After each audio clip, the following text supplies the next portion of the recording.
ಓಂ ಶಾಂತಿ. ತಾರೀಕು 5/12/2024.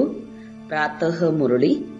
ಮಧುರ ಮಕ್ಕಳೇ, ನಿಮಗೆ ಯಾವುದೆಲ್ಲ ಜ್ಞಾನರತ್ನಗಳು ಸಿಗುತ್ತವೆಯೋ ಅದರ ವಿಚಾರ ಸಾಗರ ಮಂಥನ ಮಾಡಿ. ಜ್ಞಾನ ಮಂಥನದಿಂದಲೇ ಅಮೃತ ಬರುವುದು. ಪ್ರಶ್ನೆ: 21 ಜನ್ಮಗಳಿಗಾಗಿ ಸಂಪನ್ನರಾಗುವ ಸಾಧನವೇನು? ಉತ್ತರ: ಜ್ಞಾನರತ್ನಗಳು. ಈ ಪುರುಷೋತ್ತಮ ಸಂಗಮಯುಗದಲ್ಲಿ ನೀವು ಎಷ್ಟು ಜ್ಞಾನರತ್ನಗಳನ್ನು ಸಂಪಾದನೆ ಮಾಡುತ್ತೀರಿ ಅಷ್ಟು ಸಂಪನ್ನರಾಗುತ್ತೀರಿ. ಈಗಿನ ಜ್ಞಾನರತ್ನಗಳೇ ಸತ್ಯಯುಗದಲ್ಲಿ ವಜ್ರ ಮುತ್ತು ರತ್ನಗಳಾಗುತ್ತವೆ. ಯಾವಾಗ ಆತ್ಮವು ಜ್ಞಾನರತ್ನಗಳ ಧಾರಣೆ ಮಾಡುವುದೋ, ಬಾಯಿಂದ ಜ್ಞಾನರತ್ನಗಳೇ ಹೊರಬರುವುದೋ, ರತ್ನಗಳನ್ನೇ ಕೇಳಿ ಅನ್ಯರಿಗೂ ತಿಳಿಸುವರು, ಆಗ ಅವರು ಹರ್ಷಿತ ಮುಖಪುಟದಿಂದ ತಂದೆಯ ಹೆಸರು ಪ್ರಸಿದ್ಧವಾಗುವುದು. ಆಸುರಿ ಗುಣಗಳನ್ನು ತೆಗೆದು ಹಾಕಿದಾಗಲೇ ಸಂಪನ್ನರಾಗುವಿರಿ. ಓಂ ಶಾಂತಿ. ತಂದೆಯು ಮಕ್ಕಳಿಗೆ ಜ್ಞಾನ ಮತ್ತು ಭಕ್ತಿಯನ್ನು ಕುರಿತು ತಿಳಿಸುತ್ತಾರೆ. ಇದಂತೂ ಮಕ್ಕಳು ತಿಳಿದುಕೊಂಡಿದ್ದೀರಿ. ಸತ್ಯಯುಗದಲ್ಲಿ ಭಕ್ತಿ ಇರುವುದಿಲ್ಲ. ಸತ್ಯಯುಗದಲ್ಲಿ ಜ್ಞಾನವು ಸಿಗುವುದಿಲ್ಲ. ಕೃಷ್ಣನು ಭಕ್ತಿಯು ಮಾಡುವುದಿಲ್ಲ. ಜ್ಞಾನದ ಮುರುಳಿಯನ್ನು ನುಡಿಸುವುದಿಲ್ಲ.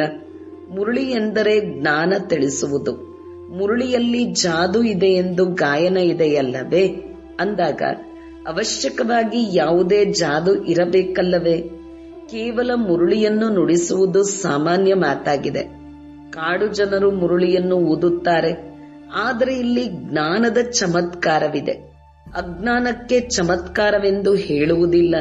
ಕೃಷ್ಣನು ಮುರುಳಿಯನ್ನು ನುಡಿಸುತ್ತಿದ್ದನೆಂದು ಮನುಷ್ಯರು ತಿಳಿಯುತ್ತಾರೆ, ಬಹಳ ಮಹಿಮೆ ಮಾಡುತ್ತಾರೆ. ಆದರೆ ತಂದೆಯು ತಿಳಿಸುತ್ತಾರೆ, ಕೃಷ್ಣನು ದೇವತೆಯಾಗಿದ್ದನು. ಮನುಷ್ಯರಿಂದ ದೇವತೆ, ದೇವತೆಯಿಂದ ಮನುಷ್ಯ, ಇದು ನಡೆಯುತ್ತಲೇ ಇರುತ್ತದೆ. ದೈವಿ ಸೃಷ್ಟಿಯಾಗುತ್ತದೆ, ನಂತರ ಮನುಷ್ಯ ಸೃಷ್ಟಿಯಾಗುತ್ತದೆ. ಈ ಜ್ಞಾನದಿಂದ ಮನುಷ್ಯರಿಂದ ದೇವತೆಗಳಾಗುತ್ತೀರಿ. ಸತ್ಯಯುಗದಲ್ಲಿ ಈ ಜ್ಞಾನದ ಆಸ್ತಿ ಇರುತ್ತದೆ, ಭಕ್ತಿ ಇರುವುದಿಲ್ಲ. ದೇವತೆಗಳು ಮನುಷ್ಯರಾದಾಗ ಭಕ್ತಿಯು ಪ್ರಾರಂಭವಾಗುತ್ತದೆ. ಮನುಷ್ಯರಿಗೆ ವಿಕಾರಿಗಳು, ದೇವತೆಗಳಿಗೆ ನಿರ್ವಿಕಾರಿಗಳೆಂದು ಕರೆಯಲಾಗುತ್ತದೆ. ದೇವತೆಗಳ ಸೃಷ್ಟಿಗೆ ಪವಿತ್ರ ಪ್ರಪಂಚವೆಂದು ಹೇಳಲಾಗುವುದು. ಈಗ ನೀವು ಮನುಷ್ಯರಿಂದ ದೇವತೆಗಳಾಗುತ್ತಿದ್ದೀರಿ. ದೇವತೆಗಳಲ್ಲಿ ಈ ಜ್ಞಾನ ಇರುವುದಿಲ್ಲ, ಏಕೆಂದರೆ ದೇವತೆಗಳು ಸದ್ಗತಿಯಲ್ಲಿರುತ್ತಾರೆ. ಜ್ಞಾನವು ದುರ್ಗತಿಯಲ್ಲಿರುವವರಿಗೆ ಬೇಕಾಗುವುದು. ಈ ಜ್ಞಾನದಿಂದಲೇ ದೈವಿ ಗುಣಗಳು ಬರುತ್ತದೆ. ಜ್ಞಾನದ ಧಾರಣೆ ಇರುವವರ ನಡತೆಯು ದೇವತೆಗಳಂತಿರುತ್ತದೆ. ಕಡಿಮೆ ಧಾರಣೆ ಇರುವವರ ನಡತೆಯು ಬೆರಕೆ ಇರುತ್ತದೆ. ಸಂಪೂರ್ಣ ಆಸುರಿ ನಡತೆ ಎಂದು ಹೇಳುವುದಿಲ್ಲ. ಧಾರಣೆ ಇಲ್ಲವೆಂದರೆ ನನ್ನ ಮಕ್ಕಳೆಂದು ಹೇಗೆ ಕರೆಸಿಕೊಳ್ಳುತ್ತೀರಿ? ಮಕ್ಕಳು ತಂದೆಯನ್ನು ತಿಳಿದುಕೊಳ್ಳದಿದ್ದರೆ ತಂದೆಯು ಮಕ್ಕಳನ್ನು ಹೇಗೆ ತಿಳಿದುಕೊಳ್ಳುವರು? ಎಷ್ಟೊಂದು ಕೆಟ್ಟದಾಗಿ ತಂದೆಗೆ ನಿಂದನೆ ಮಾಡುತ್ತಾರೆ. ಭಗವಂತನಿಗೆ ನಿಂದನೆ ಮಾಡುವುದು ಎಷ್ಟು ಕೆಟ್ಟದಾಗಿದೆ. ನಂತರ ಯಾವಾಗ ಅವರು ಬ್ರಾಹ್ಮಣರಾಗುವರೋ ಆಗ ನಿಂದನೆ ಮಾಡುವುದು ನಿಂತು ಹೋಗುತ್ತದೆ. ಅಂದ ಮೇಲೆ ಈ ಜ್ಞಾನದ ವಿಚಾರ ಸಾಗರ ಮಂಥನ ಮಾಡಬೇಕು. ವಿದ್ಯಾರ್ಥಿಗಳು ವಿಚಾರ ಸಾಗರ ಮಂಥನ ಮಾಡಿ ಜ್ಞಾನವನ್ನು ಉನ್ನತಿಯಲ್ಲಿ ತರುತ್ತಾರೆ. ನಿಮಗೆ ಈ ಜ್ಞಾನವು ಸಿಗುತ್ತದೆ ಎಂದರೆ ಅದರ ಮೇಲೆ ತಮ್ಮ ವಿಚಾರ ಸಾಗರ ಮಂಥನ ಮಾಡುವುದರಿಂದ ಅಮೃತವು ಬರುವುದು. ವಿಚಾರ ಸಾಗರ ಮಂಥನವಿಲ್ಲದಿದ್ದರೆ ಇನ್ನೇನು ಮಂಥನವಿರುವುದು? ಆಸುರಿ ವಿಚಾರ ಮಂಥನ, ಇದರಿಂದ ಕೆಸರೇ ಹೊರಬರುತ್ತದೆ. ಈಗ ನೀವು ಈಶ್ವರ್ಯ ವಿದ್ಯಾರ್ಥಿಗಳಾಗಿದ್ದೀರಿ. ಮನುಷ್ಯರಿಂದ ದೇವತೆಗಳಾಗುವ ವಿದ್ಯೆಯನ್ನು ತಂದೆಯು ಓದಿಸುತ್ತಿದ್ದಾರೆಂದು ನಿಮಗೆ ತಿಳಿದಿದೆ. ದೇವತೆಗಳಂತೂ ಓದಿಸುವುದಿಲ್ಲ. ದೇವತೆಗಳಿಗೆಂದು ಜ್ಞಾನ ಸಾಗರನೆಂದು ಹೇಳಲಾಗುವುದಿಲ್ಲ. ತಂದೆಯೇ ಜ್ಞಾನ ಸಾಗರನಾಗಿದ್ದಾರೆ ಅಂದಾಗ ತಮ್ಮೊಂದಿಗೆ ತಾವು ಕೇಳಿಕೊಳ್ಳಬೇಕು, ನನ್ನಲ್ಲಿ ಎಲ್ಲಾ ದೈವಿ ಗುಣಗಳು ಇವೆಯೇ? ಒಂದು ವೇಳೆ ಆಸುರಿ ಗುಣಗಳಿದ್ದರೆ ಅದನ್ನು ತೆಗೆಯಬೇಕು, ಆಗಲೇ ದೇವತೆಗಳಾಗುವಿರಿ. ಈಗ ನೀವು ಪುರುಷೋತ್ತಮ ಸಂಗಮಯುಗದಲ್ಲಿದ್ದೀರಿ, ಪುರುಷೋತ್ತಮರಾಗುತ್ತಿದ್ದೀರಿ. ಆದ್ದರಿಂದ ವಾತಾವರಣವು ಬಹಳ ಚೆನ್ನಾಗಿರಬೇಕು. ಕೆಟ್ಟ ಮಾತುಗಳು ಬಾಯಿಂದ ಬರಬಾರದು. ಇಲ್ಲವೆಂದರೆ ಅಂತಹವರಿಗೆ ಕಡಿಮೆ ದರ್ಜೆಯವರೆಂದು ಹೇಳಲಾಗುತ್ತದೆ. ವಾತಾವರಣದಿಂದ ಬಹಳ ಬೇಗನೆ ತಿಳಿದು ಬರುತ್ತದೆ. ಬಾಯಿಂದ ದುಃಖ ಕೊಡುವಂತಹ ಮಾತುಗಳೇ ಹೊರಬರುತ್ತದೆ. ಈಗ ನೀವು ಮಕ್ಕಳು ತಂದೆಯ ಹೆಸರನ್ನು ಪ್ರಸಿದ್ಧಗೊಳಿಸಬೇಕು. ಆದ್ದರಿಂದ ಸದಾ ಮುಖವು ಹರ್ಷಿತವಾಗಿರಲಿ, ಸದಾ ಜ್ಞಾನರತ್ನಗಳೇ ಹೊರಬರಲಿ. ಈ ಲಕ್ಷ್ಮೀನಾರಾಯಣರು ಎಷ್ಟೊಂದು ಹರ್ಷಿತಮುಖಿಯಾಗಿದ್ದಾರೆ. ಇವರ ಆತ್ಮವು ಜ್ಞಾನರತ್ನಗಳನ್ನು ಧಾರಣೆ ಮಾಡಿತು. ಮುಖದಿಂದ ಜ್ಞಾನರತ್ನಗಳೇ ಹೊರಬಂದಿತ್ತು. ಜ್ಞಾನರತ್ನಗಳನ್ನೇ ಕೇಳಿ ಅನ್ಯರಿಗೂ ತಿಳಿಸುತ್ತಿದ್ದರು ಅಂದಾಗ ಎಷ್ಟೊಂದು ಖುಷಿ ಇರಬೇಕು. ಈಗ ನೀವು ಯಾವ ಜ್ಞಾನರತ್ನಗಳನ್ನು ಪಡೆದುಕೊಳ್ಳುತ್ತೀರಿ? ಇವೇ ನಂತರ ಸತ್ಯ ವಜ್ರ ರತ್ನಗಳಾಗಿ ಬಿಡುತ್ತವೆ. ನವರತ್ನಗಳ ಮಾಲೆಯು ಯಾವುದೇ ಸ್ಥೂಲ ವಜ್ರ ವೈಡೂರ್ಯಗಳಿಂದ ಮಾಡಿರುವುದಲ್ಲ. ಇದು ಚೈತನ್ಯ ರತ್ನಗಳ ಮಾಲೆಯಾಗಿದೆ. ಮನುಷ್ಯರು ಇದನ್ನು ರತ್ನಗಳೆಂದು ತಿಳಿದು ನವರತ್ನಗಳ ಉಂಗುರವನ್ನು ಹಾಕಿಕೊಳ್ಳುತ್ತಾರೆ. ಜ್ಞಾನರತ್ನಗಳ ಮಾಲೆಯು ಈ ಪುರುಷೋತ್ತಮ ಸಂಗಮಯುಗದಲ್ಲಿಯೇ ಆಗುತ್ತದೆ. ಈ ರತ್ನಗಳೇ 21 ಜನ್ಮಗಳಿಗಾಗಿ ಸಂಪನ್ನರನ್ನಾಗಿ ಮಾಡುತ್ತವೆ. ಇವನ್ನು ಯಾರು ಕಸಿದುಕೊಳ್ಳಲು ಸಾಧ್ಯವಿಲ್ಲ. ಇಲ್ಲಂತೂ ಧರಿಸಿದ ತಕ್ಷಣ ಅದನ್ನು ಕಸಿದುಕೊಂಡು ಹೋಗುತ್ತಾರೆ. ಅಂದಾಗ ತಮ್ಮನ್ನು ಬಹಳ ಬಹಳ ಬುದ್ಧಿವಂತರನ್ನಾಗಿ ಮಾಡಿಕೊಳ್ಳಬೇಕು. ಆಸುರಿ ಗುಣಗಳನ್ನು ತೆಗೆಯಬೇಕು. ಆಸುರಿ ಗುಣವುಳ್ಳವರ ಮುಖದಿಂದಲೇ ತಿಳಿದು ಬರುತ್ತದೆ. ಕ್ರೋಧದಲ್ಲಂತೂ ಕಣ್ಣುಗಳು ತಾಮ್ರದ ಸಮಾನ ಕೆಂಪಾಗಿ ಬಿಡುತ್ತದೆ. ಕಾಮವಿಕಾರವುಳ್ಳವರು ಒಮ್ಮೆಲೆ ಕಪ್ಪು ಮುಖದವರಾಗಿ ಬಿಡುತ್ತಾರೆ. ಕೃಷ್ಣನನ್ನು ಕಪ್ಪಾಗಿ ತೋರಿಸುತ್ತಾರಲ್ಲವೇ? ವಿಕಾರಗಳ ಕಾರಣ ಪಾವನರಿಂದ ಪತಿತರಾಗಿ ಬಿಟ್ಟರು. ಪ್ರತಿಯೊಂದು ಮಾತಿನ ವಿಚಾರ ಸಾಗರ ಮಂಥನ ಮಾಡಬೇಕು. ಇದು ಬಹಳ ಧನವನ್ನು ಪ್ರಾಪ್ತಿ ಮಾಡಿಕೊಳ್ಳುವ ವಿದ್ಯೆಯಾಗಿದೆ. ನೀವು ಮಕ್ಕಳು ಕೇಳಿರಬಹುದು, ವಿಕ್ಟೋರಿಯಾ ರಾಣಿಯ ಮಂತ್ರಿಯು ಮೊದಲು ಬಹಳ ಬಡವನಾಗಿದ್ದನು. ದೀಪದ ಬೆಳಕಿನಲ್ಲಿ ಓದುತ್ತಿದ್ದನು. ಆದರೆ ಆ ವಿದ್ಯೆಯೇನು ರತ್ನಗಳಲ್ಲ. ಜ್ಞಾನವನ್ನು ಓದಿ ಸ್ಥಾನಮಾನವನ್ನು ಪಡೆಯುತ್ತಾರೆ ಅಂದಾಗ ವಿದ್ಯೆಯು ಕೆಲಸಕ್ಕೆ ಬಂದಿತು. ಹಣವಲ್ಲ, ವಿದ್ಯೆಯೇ ಧನವಾಗಿದೆ. ಅದು ಸೀಮಿತವಾದ ಹಣವಾಗಿದೆ. ಇದು ಬೇಹದ್ದಿನದಾಗಿದೆ. ಈಗ ನೀವು ತಿಳಿದುಕೊಳ್ಳುತ್ತಿದ್ದೀರಿ, ತಂದೆಯು ನಮಗೆ ಓದಿಸಿ ವಿಶ್ವದ ಮಾಲೀಕರನ್ನಾಗಿ ಮಾಡುತ್ತಾರೆ. ಸತ್ಯಯುಗದಲ್ಲಂತೂ ಹಣವನ್ನು ಸಂಪಾದಿಸಲು ವಿದ್ಯೆಯನ್ನು ಓದುವುದಿಲ್ಲ. ಅಲ್ಲಂತೂ ಈಗಿನ ಪುರುಷಾರ್ಥದಿಂದಲೇ ಅಪಾರವಾದ ಧನವು ಸಿಗುತ್ತದೆ. ಧನವು ಅವಿನಾಶಿಯಾಗಿ ಬಿಡುತ್ತದೆ. ದೇವತೆಗಳ ಬಳಿ ಬಹಳಷ್ಟು ಧನವಿತ್ತು. ಮತ್ತೆ ವಾಮ ಮಾರ್ಗ ರಾವಣ ರಾಜ್ಯದಲ್ಲಿ ಬಂದಾಗಲೂ ಸಹ ಎಷ್ಟೊಂದು ಹಣವಿತ್ತು. ಎಷ್ಟೊಂದು ಮಂದಿರಗಳನ್ನು ಕಟ್ಟಿಸಿದರು. ನಂತರದಲ್ಲಿ ಮುಸಲ್ಮಾನರು ಎಲ್ಲವನ್ನೂ ಲೂಟಿ ಮಾಡಿದರು. ದ್ವಾಪರ ಯುಗದಲ್ಲಿ ಎಷ್ಟೊಂದು ಧನವಂತರಾಗಿದ್ದರು. ಈಗಿನ ವಿದ್ಯೆಯಿಂದ ಇಷ್ಟೊಂದು ಧನವಂತರಾಗಲು ಸಾಧ್ಯವಿಲ್ಲ. ಅಂದ ಮೇಲೆ ಈ ವಿದ್ಯೆಯಿಂದ ನೋಡಿ ಮನುಷ್ಯರು ಏನಾಗಿ ಬಿಡುತ್ತಾರೆ? ಬಡವರಿಂದ ಸಾಹುಕಾರರಾಗಿ ಬಿಡುತ್ತಾರೆ. ಈಗ ನೋಡಿ ಭಾರತವು ಎಷ್ಟೊಂದು ಬಡ ದೇಶವಾಗಿದೆ. ಯಾರು ಈಗ ನಾಮಧಾರಿ ಸಾಹುಕಾರರಿದ್ದಾರೆಯೋ ಅವರಿಗಂತೂ ಬಿಡುವೇ ಇಲ್ಲ. ತಮ್ಮ ಹಣ ಅಧಿಕಾರದ ಬಹಳ ಅಹಂಕಾರವಿರುತ್ತದೆ. ಇದರಲ್ಲಿಯೇ ಬಹಳ ಅಹಂಕಾರವನ್ನು ಕಳೆಯಬೇಕಾಗಿದೆ. ನಾವು ಆತ್ಮಗಳಾಗಿದ್ದೇವೆ. ಆತ್ಮನ ಬಳಿ ಹಣ, ಅಧಿಕಾರ, ವಜ್ರ, ರತ್ನಗಳೇನೂ ಇಲ್ಲ. ತಂದೆಯು ತಿಳಿಸುತ್ತಾರೆ, ಮಧುರ ಮಕ್ಕಳೇ, ದೇಹ ಸಹಿತ ದೇಹದ ಎಲ್ಲಾ ಸಂಬಂಧಗಳನ್ನು ಬಿಡಿ. ಆತ್ಮವು ಶರೀರವನ್ನು ಬಿಟ್ಟಾಗ ಶ್ರೀಮಂತಿಕೆ ಇತ್ಯಾದಿ ಎಲ್ಲವೂ ಸಮಾಪ್ತಿಯಾಗಿ ಬಿಡುತ್ತದೆ. ಪುನಃ ಯಾವಾಗ ಹೊಸದಾಗಿ ಓದಿ ಹಣ ಸಂಪಾದಿಸುವರೋ ಆಗಲೇ ಧನವಂತರಾಗುವರು. ಇಲ್ಲವೇ ಒಳ್ಳೆಯ ದಾನ ಪುಣ್ಯ ಮಾಡಿದರೆ ಸಾಹುಕಾರರ ಮನೆಯಲ್ಲಿ ಜನ್ಮ ಪಡೆಯುತ್ತಾರೆ. ಇದು ಹಿಂದಿನ ಒಳ್ಳೆಯ ಕರ್ಮಗಳ ಫಲವೆಂದು ಹೇಳುತ್ತಾರೆ. ವಿದ್ಯಾದಾನ ಮಾಡಿದರೆ ಅಥವಾ ಕಾಲೇಜು ಧರ್ಮಶಾಲೆಗಳನ್ನು ಕಟ್ಟಿಸಿದರೆ ಅದರ ಫಲವು ಸಿಗುತ್ತದೆ. ಆದರೆ ಅಲ್ಪ ಕಾಲಕ್ಕಾಗಿ. ಈ ದಾನ ಪುಣ್ಯ ಇತ್ಯಾದಿಗಳನ್ನು ಇಲ್ಲಿಯೇ ಮಾಡಲಾಗುತ್ತದೆ, ಸತ್ಯಯುಗದಲ್ಲ. ಸತ್ಯಯುಗದಲ್ಲಿ ಒಳ್ಳೆಯ ಕರ್ಮಗಳೇ ಆಗುತ್ತದೆ, ಏಕೆಂದರೆ ಈಗಿನ ಆಸ್ತಿಯು ಅಲ್ಲಿ ಸಿಕ್ಕಿರುತ್ತದೆ. ಸತ್ಯಯುಗದಲ್ಲಿ ಯಾವುದೇ ಕರ್ಮವು ವಿಕರ್ಮವಾಗುವುದಿಲ್ಲ, ಏಕೆಂದರೆ ರಾವಣನೇ ಇರುವುದಿಲ್ಲ. ವಿಕಾರದಲ್ಲಿ ಹೋಗುವುದರಿಂದ ವಿಕಾರಿ ಕರ್ಮಗಳಾಗಿ ಬಿಡುತ್ತವೆ. ವಿಕಾರದಿಂದ ವಿಕರ್ಮಗಳಾಗುತ್ತವೆ. ಸ್ವರ್ಗದಲ್ಲಿ ಯಾವುದೇ ವಿಕರ್ಮವಾಗುವುದಿಲ್ಲ. ಎಲ್ಲವೂ ಕರ್ಮದ ಮೇಲೆ ಆಧಾರಿತವಾಗಿದೆ. ಈ ಮಾಯಾ ರಾವಣನು ಅವಗುಣಿಯನ್ನಾಗಿ ಮಾಡಿದ್ದಾನೆ. ಮತ್ತೆ ತಂದೆಯು ಬಂದು ಸರ್ವಗುಣ ಸಂಪನ್ನರನ್ನಾಗಿ ಮಾಡುತ್ತಾರೆ. ರಾಮವಂಶಿ ಮತ್ತು ರಾವಣವಂಶಿಯ ಯುದ್ಧವೂ ನಡೆಯುತ್ತದೆ. ನೀವು ರಾಮನ ಮಕ್ಕಳಾಗಿದ್ದೀರಿ. ಎಷ್ಟೊಂದು ಒಳ್ಳೊಳ್ಳೆಯ ಮಕ್ಕಳೂ ಸಹ ಮಾಯೆಯಿಂದ ಸೋಲನ್ನನುಭವಿಸುತ್ತಾರೆ. ತಂದೆಯು ಹೆಸರನ್ನು ಹೇಳುವುದಿಲ್ಲ, ಆದರೂ ಸಹ ಮತ್ತೆ ಅವರ ಮೇಲೆ ಭರವಸೆಯನ್ನಿಡುತ್ತಾರೆ. ಅಧಮರಿಗಿಂತಲೂ ಅಧಮರ ಉದ್ಧಾರವನ್ನು ತಂದೆಯು ಮಾಡಬೇಕಾಗುತ್ತದೆ. ತಂದೆಯು ಇಡೀ ವಿಶ್ವದ ಉದ್ಧಾರ ಮಾಡಬೇಕಾಗಿದೆ. ರಾವಣ ರಾಜ್ಯದಲ್ಲಿ ಎಲ್ಲರೂ ಕನಿಷ್ಠ ಮಟ್ಟಕ್ಕಿಳಿದಿದ್ದಾರೆ. ತಂದೆಯಂತೂ ಪ್ರತಿನಿತ್ಯವೂ ತಾವು ಪಾರಾಗಿ ಅನ್ಯರನ್ನು ಪಾರು ಮಾಡುವ ಯುಕ್ತಿಗಳನ್ನು ತಿಳಿಸುತ್ತಿರುತ್ತಾರೆ. ಆದರೂ ಸಹ ಬೀಳುತ್ತಾರೆಂದರೆ ಅಧಮರಿಗಿಂತಲೂ ಅಧಮರಾಗಿದ್ದಾರೆ. ಅವರು ಮತ್ತೆ ಇಷ್ಟೊಂದು ಮೇಲೇರಲು ಸಾಧ್ಯವಿಲ್ಲ. ಅವರ ಮೂರ್ಖತನವೇ ಒಳಗೆ ತಿನ್ನುತ್ತಿರುತ್ತದೆ. ಹೇಗೆ ಹೇಳುತ್ತೀರಿ? ಅಂತ್ಯಕಾಲದಲ್ಲಿ ಯಾರು ಯಾರ ಸ್ಮರಣೆಯನ್ನು ಮಾಡುವರೋ ಅಂತಹದ್ದೇ ಜನ್ಮವನ್ನು ಪಡೆಯುವರು. ಹಾಗೆಯೇ ಅವರ ಬುದ್ಧಿಯಲ್ಲಿ ಆ ತಮ್ಮ ಮೂರ್ಖತನವೇ ನೆನಪಿಗೆ ಬರುತ್ತಾ ಇರುತ್ತದೆ. ತಂದೆಯು ಕುಳಿತು ಮಕ್ಕಳಿಗೆ ತಿಳಿಸುತ್ತಾರೆ, ಮಕ್ಕಳೇ, ಸೃಷ್ಟಿ ಚಕ್ರವು ಹೇಗೆ ತಿರುಗುತ್ತದೆ ಎಂದು ಕಲ್ಪಕಲ್ಪವೂ ನೀವೇ ಕೇಳುತ್ತೀರಿ. ಪ್ರಾಣಿಗಳಂತೂ ತಿಳಿದುಕೊಳ್ಳುವುದಿಲ್ಲ ಅಲ್ಲವೇ? ನೀವೇ ಕೇಳುತ್ತೀರಿ ಮತ್ತು ತಿಳಿದುಕೊಳ್ಳುತ್ತೀರಿ. ಮನುಷ್ಯರಂತೂ ಮನುಷ್ಯರೇ ಆಗಿದ್ದಾರೆ.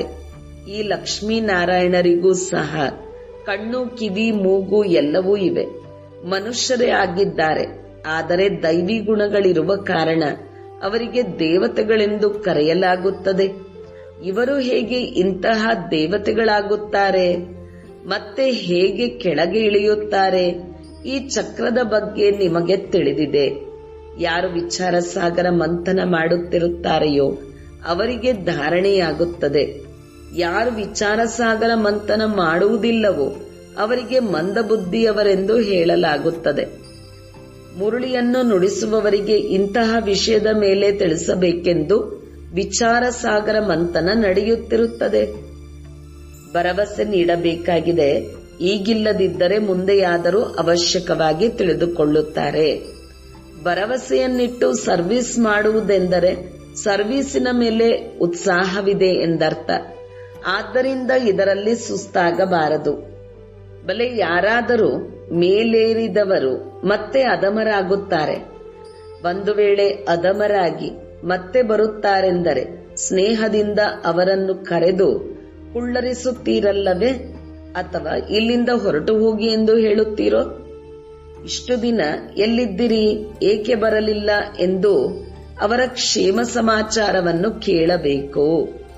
ಆಗ ನಾವು ಮಾಯೆಯಿಂದ ಸೋಲನ್ನು ಅನುಭವಿಸಿದೆವು ಎಂದು ಹೇಳುತ್ತಾರೆ. ಜ್ಞಾನವು ಬಹಳ ಒಳ್ಳೆಯದೆಂಬುದನ್ನು ತಿಳಿದುಕೊಂಡಿರುತ್ತಾರೆ. ಸ್ಮೃತಿಯಂತೂ ಇರುತ್ತದೆಯಲ್ಲವೇ? ಭಕ್ತಿಯಲ್ಲಿ ಸೋಲುವ ಗೆಲ್ಲುವ ಮಾತೇ ಇಲ್ಲ. ಇದು ಜ್ಞಾನವಾಗಿದೆ. ಇಲ್ಲಿ ಧಾರಣೆ ಮಾಡಬೇಕು. ನೀವು ಎಲ್ಲಿಯವರೆಗೂ ಬ್ರಾಹ್ಮಣರಾಗುವುದಿಲ್ಲವೋ ಅಲ್ಲಿಯವರೆಗೆ ದೇವತೆಗಳಾಗಲು ಸಾಧ್ಯವಿಲ್ಲ. ಕ್ರಿಶ್ಚಿಯನ್ನರು, ಬೌದ್ಧಿಯರು, ಪಾರ್ಸಿಗಳು ಮೊದಲಾದವರಲ್ಲಿ ಬ್ರಾಹ್ಮಣರಿರುವುದಿಲ್ಲ. ಬ್ರಾಹ್ಮಣರ ಮಕ್ಕಳು ಬ್ರಾಹ್ಮಣರಾಗುತ್ತಾರೆ. ಈ ಮಾತುಗಳನ್ನು ಈಗ ನೀವು ತಿಳಿದುಕೊಳ್ಳುತ್ತೀರಿ. ತಂದೆಯನ್ನು ನೆನಪು ಮಾಡಬೇಕೆಂದು ನಿಮಗೀಗ ತಿಳಿದಿದೆ. ತಂದೆಯನ್ನು ನೆನಪು ಮಾಡುವುದರಿಂದ ಆಸ್ತಿಯೂ ಸಿಗುತ್ತದೆ. ಯಾರಾದರೂ ಸಿಕ್ಕಿದರೆ ಅವರಿಗೆ ಹೇಳಿ, ತಂದೆಯನ್ನು ನೆನಪು ಮಾಡಿ. ಪರಮಾತ್ಮನಿಗೆ ಸರ್ವಶ್ರೇಷ್ಠನೆಂದು ಹೇಳಲಾಗುತ್ತದೆ. ಆದ್ದರಿಂದಲೇ ಎಲ್ಲರೂ ಪರಮಾತ್ಮನ ಕಡೆ ಬೆರಳು ತೋರಿಸುತ್ತಾರೆ. ಪರಮಾತ್ಮನಿಗೆ ಮೊದಲಿಗರು ಒಬ್ಬರು ಎಂದು ಹೇಳಲಾಗುತ್ತದೆ. ಒಬ್ಬರೇ ಭಗವಂತನಾಗಿದ್ದಾರೆ. ಉಳಿದವರೆಲ್ಲರೂ ಮಕ್ಕಳು. ತಂದೆಗೆ ಭಗವಂತನೆಂದು ಕರೆಯಲಾಗುತ್ತದೆ. ಅವರು ಜ್ಞಾನವನ್ನು ಕೊಡುತ್ತಾರೆ, ತನ್ನ ಮಕ್ಕಳನ್ನಾಗಿಯೂ ಮಾಡಿಕೊಳ್ಳುತ್ತಾರೆ. ಅಂದ ಮೇಲೆ ನೀವು ಮಕ್ಕಳಿಗೆ ಎಷ್ಟೊಂದು ಖುಷಿಯಿರಬೇಕು. ಏಕೆಂದರೆ ತಂದೆಯು ಎಷ್ಟೊಂದು ಸೇವೆ ಮಾಡುತ್ತಾರೆ. ನಮ್ಮನ್ನು ವಿಶ್ವದ ಮಾಲೀಕರನ್ನಾಗಿ ಮಾಡುತ್ತಾರೆ. ಆದರೆ ತಾನು ಮಾತ್ರ ಆ ಪವಿತ್ರ ಪ್ರಪಂಚದಲ್ಲಿ ಬರುವುದಿಲ್ಲ. ಪಾವನ ಪ್ರಪಂಚದಲ್ಲಿ ಅವರನ್ನು ಯಾರೂ ಕರೆಯುವುದಿಲ್ಲ. ಪತಿತ ಪ್ರಪಂಚದಲ್ಲಿಯೇ ಕರೆಯುತ್ತಾರೆ. ಪಾವನ ಪ್ರಪಂಚದಲ್ಲಿ ಬಂದು ಅವರೇನು ಮಾಡುತ್ತಾರೆ? ಅವರ ಹೆಸರೇ ಆಗಿದೆ ಪತಿತ ಪಾವನ. ಅಂದಾಗ ಪತಿತ ಪ್ರಪಂಚವನ್ನು ಪಾವನ ಪ್ರಪಂಚವನ್ನಾಗಿ ಮಾಡುವುದು ಅವರ ಕರ್ತವ್ಯವಾಗಿದೆ. ತಂದೆಯ ಹೆಸರಾಗಿದೆ ಶಿವ. ಮಕ್ಕಳಿಗೆ ಸಾಲಿಗ್ರಾಮ ಎಂದು ಕರೆಯಲಾಗುವುದು. ಇಬ್ಬರಿಗೂ ಪೂಜೆ ನಡೆಯುತ್ತದೆ. ಏಕೆಂದರೆ ಪೂಜೆ ಮಾಡುವವರಿಗೆ ಇದೇನೂ ತಿಳಿದಿಲ್ಲ. ಕೇವಲ ಒಂದು ಪೂಜಾ ಪದ್ಧತಿಯನ್ನಾಗಿ ಮಾಡಿಬಿಟ್ಟಿದ್ದಾರೆ. ದೇವಿಯರಿಗೂ ಬಹಳ ಸುಂದರವಾದ ವಜ್ರ ರತ್ನಗಳ ಮಹಲುಗಳನ್ನು ಕಟ್ಟಿಸುತ್ತಾರೆ, ಪೂಜೆ ಮಾಡುತ್ತಾರೆ. ಶಿವನಿಗಂತೂ ಮಣ್ಣಿನ ಲಿಂಗ ಮಾಡುವರು ಮತ್ತು ಹೊಡೆದು ಹಾಕುವರು. ಅದನ್ನು ತಯಾರು ಮಾಡುವುದರಲ್ಲಿ ಪರಿಶ್ರಮವಾಗುವುದಿಲ್ಲ. ದೇವಿಯರ ಮೂರ್ತಿಗಳನ್ನು ಮಾಡುವುದರಲ್ಲಿ ಪರಿಶ್ರಮವಾಗುತ್ತದೆ. ಪೂಜೆ ಮಾಡುವುದರಲ್ಲಿ ಪರಿಶ್ರಮವಾಗುವುದಿಲ್ಲ. ಕಲ್ಲು ನೀರಿನಲ್ಲಿ ಕರಗಿ ಕರಗಿ ಗೋಲವಾಗಿ ಬಿಡುತ್ತದೆ. ಪೂರ್ಣ ಅಂಡಾಕಾರವನ್ನಾಗಿ ಮಾಡಿಬಿಡುತ್ತಾರೆ. ಆತ್ಮವು ಅಂಡಾಕಾರವಾಗಿದೆ. ಇದು ಬ್ರಹ್ಮತತ್ವದಲ್ಲಿರುತ್ತದೆ ಎಂದು ಹೇಳುತ್ತಾರೆ. ಆದ್ದರಿಂದ ಅದಕ್ಕೆ ಬ್ರಹ್ಮಾಂಡವೆಂದು ಹೇಳುತ್ತಾರೆ. ನೀವು ಬ್ರಹ್ಮಾಂಡ ಮತ್ತು ವಿಶ್ವದ ಮಾಲೀಕರಾಗುತ್ತೀರಿ ಅಂದಾಗ ಮೊಟ್ಟ ಮೊದಲಿಗೆ ಒಬ್ಬ ತಂದೆಯ ಪರಿಚಯವನ್ನು ಕೊಡಬೇಕು. ಶಿವನಿಗೆ ತಂದೆಯೆಂದು ಎಲ್ಲರೂ ನೆನಪು ಮಾಡುತ್ತಾರೆ. ಎರಡನೆಯದಾಗಿ ಬ್ರಹ್ಮನಿಗೂ ತಂದೆಯೆಂದು ಹೇಳುತ್ತಾರೆ. ಪ್ರಜಾಪಿತನೆಂದರೆ ಎಲ್ಲಾ ಪ್ರಜೆಗಳ ಪಿತನಾದರಲ್ಲವೇ? ಅವರೇ ಗ್ರೇಟ್ ಗ್ರೇಟ್ ಗ್ರ್ಯಾಂಡ್ ಫಾದರ್ ಆಗಿದ್ದಾರೆ. ಈ ಪೂರ್ಣ ಜ್ಞಾನವು ಈಗ ನೀವು ಮಕ್ಕಳಲ್ಲಿ ಇದೆ. ಪ್ರಜಾಪಿತ ಬ್ರಹ್ಮನೆಂದು ಅನೇಕರು ಹೇಳುತ್ತಾರೆ. ಆದರೆ ಅವರನ್ನು ಯಥಾರ್ಥ ರೀತಿಯಿಂದ ಯಾರೂ ತಿಳಿದುಕೊಂಡಿಲ್ಲ. ಬ್ರಹ್ಮನು ಯಾರ ಮಗನಾಗಿದ್ದಾರೆ? ಪರಮಪಿತ ಪರಮಾತ್ಮನ ಮಗು ಎಂದು ಹೇಳುತ್ತೀರಿ. ಶಿವ ತಂದೆಯು ಇವರನ್ನು ದತ್ತು ಮಾಡಿಕೊಂಡಿದ್ದಾರೆಂದರೆ ಇವರು ಶರೀರಧಾರಿಯಾದರಲ್ಲವೇ? ಎಲ್ಲರೂ ಈಶ್ವರನ ಸಂತಾನರಾಗಿದ್ದಾರೆ. ನಂತರ ಯಾವಾಗ ಶರೀರ ಸಿಗುವುದೋ ಆಗ ಪ್ರಜಾಪಿತ ಬ್ರಹ್ಮನ ರಚನೆ ಎಂದು ಹೇಳುತ್ತಾರೆ. ಶಿವ ತಂದೆಗಂತೂ ಎಲ್ಲ ಆತ್ಮಗಳು ಮಕ್ಕಳಾಗಿಯೇ ಇದ್ದಾರೆ. ತಂದೆಯು ದತ್ತು ಮಾಡಿಕೊಳ್ಳುವ ಮಾತಿಲ್ಲ. ಈಗ ನೀವು ಬ್ರಹ್ಮಕುಮಾರ ಕುಮಾರಿಯರಾಗಿದ್ದೀರಿ. ಶಿವ ತಂದೆಯು ದತ್ತು ಮಾಡಿಕೊಳ್ಳುವ ಮಾತಿಲ್ಲ. ಏಕೆಂದರೆ ಎಲ್ಲ ಆತ್ಮಗಳು ಅನಾದಿ ಅವಿನಾಶಿಯಾಗಿದ್ದಾರೆ. ಎಲ್ಲ ಆತ್ಮಗಳಿಗೂ ತಮ್ಮ ತಮ್ಮ ಶರೀರ, ತಮ್ಮ ತಮ್ಮ ಪಾತ್ರವೂ ಸಿಕ್ಕಿದೆ. ಅದನ್ನು ಅಭಿನಯಿಸಲೇಬೇಕು. ಈ ಪಾತ್ರವೇ ಅನಾದಿ ಅವಿನಾಶಿ ಪರಂಪರೆಯಿಂದ ನಡೆದು ಬರುತ್ತದೆ. ಅದಕ್ಕೆ ಆದಿ ಅಂತ್ಯವಿದೆ ಎಂದು ಹೇಳುವುದಿಲ್ಲ. ಒಳ್ಳೆಯದು. ಮಧುರ ಅತಿ ಮಧುರ ಅಗಲಿ ಹೋಗಿ ಮರಳಿ ಸಿಕ್ಕಿರುವಂತಹ ಮಕ್ಕಳಿಗೆ ಪ್ರೀತಿಯ ಮಾತಪಿತಾ ಬಾಪ್ದಾದರವರ ನೆನಪು, ಪ್ರೀತಿ ಹಾಗೂ ನಮಸ್ತೆ. ಆತ್ಮೀಯ ಮಕ್ಕಳಿಗೆ ಆತ್ಮೀಯ ತಂದೆಯ ನಮಸ್ತೆ. ಧಾರಣೆಗಾಗಿ ಮುಖ್ಯ ಸಾರ 1. ತಮ್ಮ ಶ್ರೀಮಂತಿಕೆ, ಸ್ಥಾನಮಾನ ಇತ್ಯಾದಿಯ ಅಹಂಕಾರವನ್ನು ಕಳೆಯಬೇಕು. ಅವಿನಾಶಿ ಜ್ಞಾನಧನದಿಂದ ಸ್ವಯಂವನ್ನು ಸಂಪನ್ನ ಮಾಡಿಕೊಳ್ಳಬೇಕು. ಸರ್ವೀಸಿನಲ್ಲೆಂದೂ ಸುಸ್ತಾಗಬಾರದು. 2. ವಾತಾವರಣವನ್ನು ಚೆನ್ನಾಗಿಟ್ಟುಕೊಳ್ಳಲು ಮುಖದಿಂದ ಸದಾ ರತ್ನಗಳೇ ಹೊರಬರಬೇಕು. ದುಃಖ ಕೊಡುವಂತ ಮಾತುಗಳು ಬಾಯಿಂದ ಬರದಂತೆ ಗಮನವಿಡಬೇಕು. ಹರ್ಷಿತ ಮುಖಿಯಾಗಿರಬೇಕು. ವರದಾನ: ಎಂತಹದೇ ವಾಯುಮಂಡಲದಲ್ಲಿ ಮನಸ್ಸು ಬುದ್ಧಿಯನ್ನು ಸೆಕೆಂಡಿನಲ್ಲಿ ಏಕಾಗ್ರ ಮಾಡುವಂತಹ ಸರ್ವಶಕ್ತಿ ಸಂಪನ್ನ ಭವ. ಬಾಬ್ದಾದರವರು ಎಲ್ಲಾ ಮಕ್ಕಳಿಗೂ ಸರ್ವಶಕ್ತಿಗಳನ್ನು ಆಸ್ತಿಯ ರೂಪದಲ್ಲಿ ಕೊಟ್ಟಿದ್ದಾರೆ. ನೆನಪಿನ ಶಕ್ತಿಯ ಅರ್ಥವೇ ಆಗಿದೆ ಮನಸ್ಸು ಬುದ್ಧಿಯನ್ನು ಎಲ್ಲಿ ಸ್ಥಿರ ಮಾಡಲು ಇಚ್ಛಿಸುವಿರೋ ಅಲ್ಲಿ ಸ್ಥಿರವಾಗಬೇಕು. ಎಂತಹದೇ ವಾಯುಮಂಡಲದ ಮಧ್ಯೆ ತಮ್ಮ ಮನಸ್ಸು ಬುದ್ಧಿಯನ್ನು 1 ಸೆಕೆಂಡಿನಲ್ಲಿ ಏಕಾಗ್ರ ಮಾಡಿಕೊಳ್ಳಿ. ಪರಿಸ್ಥಿತಿ ಹಲ್ಚಲ್ದಾಗಿರಬಹುದು, ವಾಯುಮಂಡಲ ತಮೋಗುಣಿಯದಾಗಿರಬಹುದು, ಮಾಯೆ ತನ್ನವರನ್ನಾಗಿ ಮಾಡಿಕೊಳ್ಳುವ ಪ್ರಯತ್ನದಲ್ಲಿರಬಹುದು. ಆದರೂ ಸಹ ಸೆಕೆಂಡಿನಲ್ಲಿ ಏಕಾಗ್ರ ಆಗಿಬಿಡಿ. ಇಂತಹ ಕಂಟ್ರೋಲಿಂಗ್ ಪವರ್ ಇರಬೇಕು. ಆಗ ಹೇಳಲಾಗುವುದು ಸರ್ವಶಕ್ತಿ ಸಂಪನ್ನ. ಸ್ಲೋಗನ್: ವಿಶ್ವ ಕಲ್ಯಾಣದ ಜವಾಬ್ದಾರಿ ಮತ್ತು ಪವಿತ್ರತೆಯ ಬೆಳಕಿನ ಕಿರೀಟ ಧರಿಸುವಂತಹವರೇ ಡಬಲ್ ಕಿರೀಟಧಾರಿಗಳಾಗುವರು. ಓಂ ಶಾಂತಿ.